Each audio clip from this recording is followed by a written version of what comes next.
Hello everyone, আমি সাকিব আল হাসান। আমি আসছি জনপ্রিয় লাইভে এসে সাকিব আল হাসান প্রথমেই গলা শক্ত করে বলেন, আমার নাম নিয়ে যে ধরনের বাজে কথা বলা হচ্ছে সেটা দেশের খেলাধুলার জন্য অপমান। আমি ক্রিকেটার, আমি দেশের ছেলে, আমাকে দিয়ে রাজনৈতিক নাটক বানানো বন্ধ করা উচিত। নাসিরুদ্দিন পাটোয়ারি যেটা বলেছেন যে সরকার আমাকে আনলে নাকি 2 দিন পর মোদীকে নিয়ে আসবে, এটা কি ধরনের কথা? আমার নাম কেন অন্য দেশের নেতার সঙ্গে জুড়ে দেওয়া হবে? এটা অত্যন্ত দুঃখজনক, লজ্জাজনক। আমি কি ভুল করেছি? আমি কি দেশের ক্ষতি করেছি? আমি দেশের জন্য খেলেছি, দেশের জন্য লড়েছি। আমার দেশপ্রেম নিয়ে প্রশ্ন তোলে, সেটা আমার প্রতি অসম্মান না, এটা পুরো দেশের প্রতি অসম্মান। তিনি লাইভে স্পষ্ট করে বলেন, আমি কোন দেশের ফিরবো সেটা আমি ঠিক করব।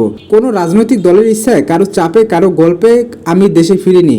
আমাকে নিরাপত্তা দিয়ে আনবে, এগুলো সম্পূর্ণ মিথ্যা গল্প, মানুষের ভুল বোঝানোর চেষ্টা। আমার নাম যেখানে সেখানে ব্যবহার করবেন না। আমি কারো হাতিয়ার না, আমি কারো প্রচারণা না। আপনার রাজনীতি করেন, আপনাদের নামে আমাকে জড়াবেন না। দেশের মানুষ এসব পছন্দ করে না। আমি সাকিব আল হাসান, ক্রিকেট আমার জায়গা, দেশের